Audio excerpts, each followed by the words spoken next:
There are literally hundreds or maybe even 1,000 improvements to the new release of Windows, but only a few really you'll see or it'll affect you.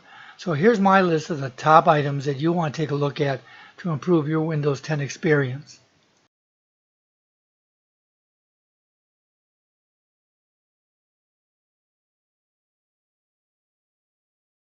Okay, probably the most requested feature is changing your light theme here with the white background into a dark theme. So let's go over to Settings and go to Personalization. And you see it's also white. Everywhere that's set up for fonts or for colors, it's white. So scroll down here under Colors and it says Choose your default app mode. And when you click on dark, everything turns dark. The apps and the Explorer now. This happened before in the apps, but it's the first time for Explorer. Now besides the general interface here, even when you right click on something, you see that the context menu is now in the dark mode as well. So everything theoretically is this way once you choose that mode. And by the way, if you look down here into Cortana search bar is turned dark as well. It's already done that in earlier versions, okay, but I just wanted to point that out in case you hadn't noticed that. So of course desktop apps aren't controlled by this, but any Windows apps, new type of apps, are controlled if they've been written to conform to the theme that's in Windows 10.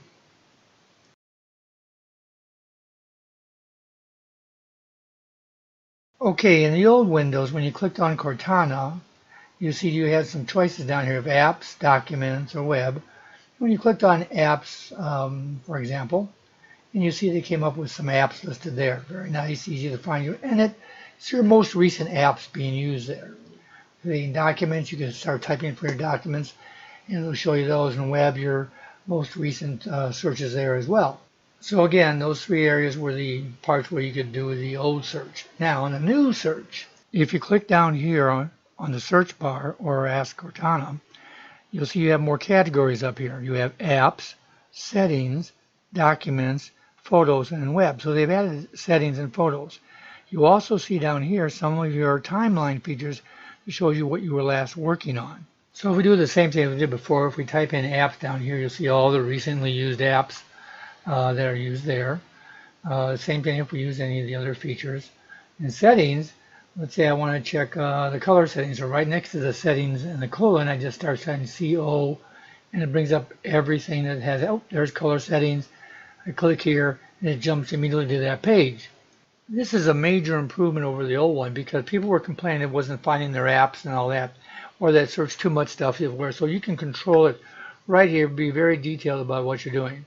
Now, if you're not getting search results that you want, especially in the apps department, I have another video that tells you how to check your search settings in case you've messed with them.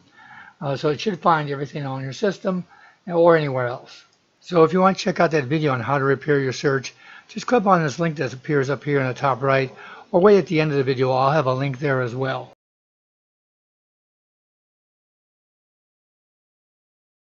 Now, in a normal clipboard, all you could do is type in some text. Let's use Notepad here, and I'll type in some text. Let me make it a little bit bigger here so you can see it easier.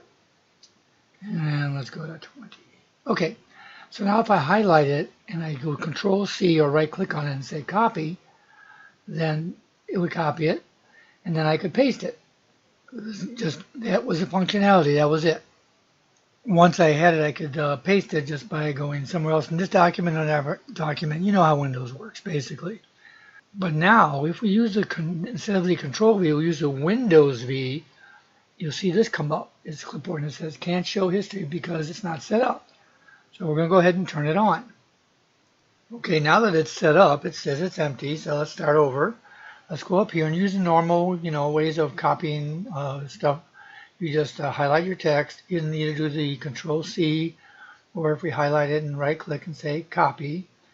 And if we come down here, and let's, you know what, I'm going to put something else in the clipboard too.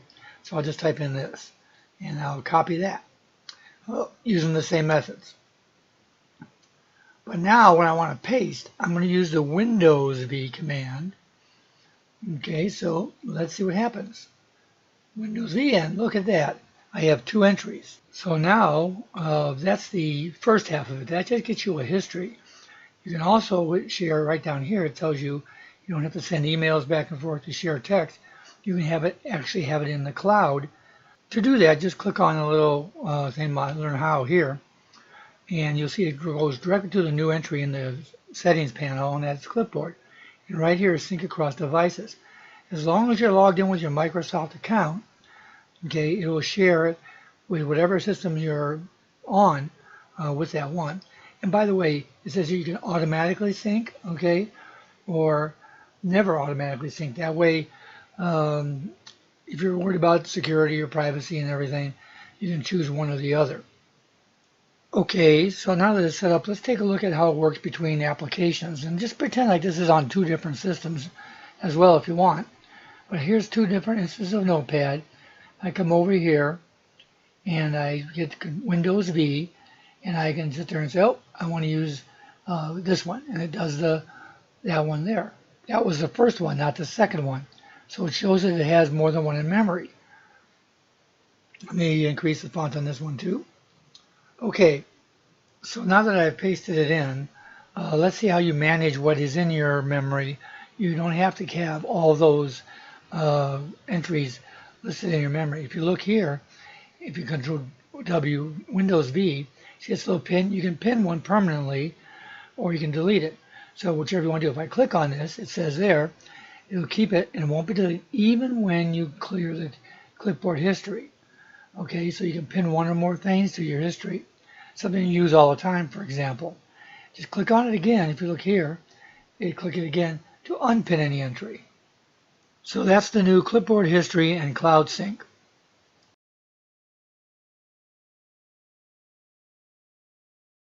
Okay, prior to October 2018, the screen capture function was called Screen Sketch, and you simply clicked up here and it would automatically take a snapshot, and you could do things. You could draw on it, you could crop it, you could save it later on, do those kind of things.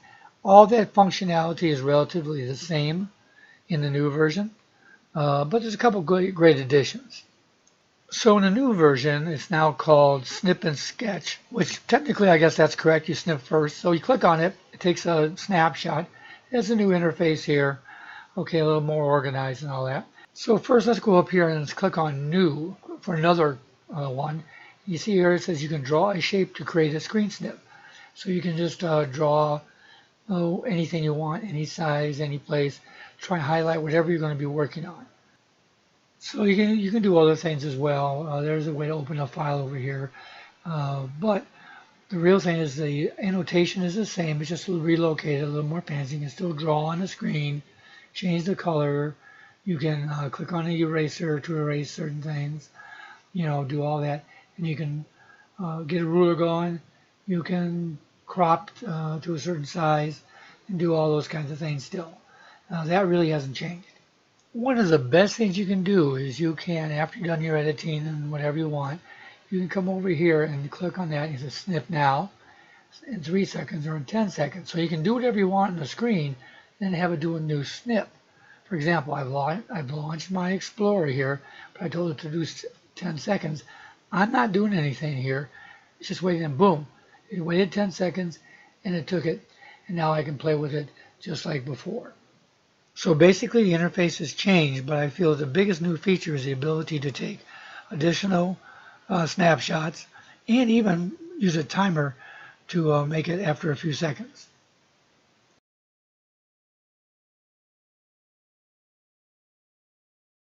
Okay, let's try one of the best new features, and that's the blocking websites from automatically playing videos. So I'm going to go here in MSN site. I'm going to click on this video here about a female alert system.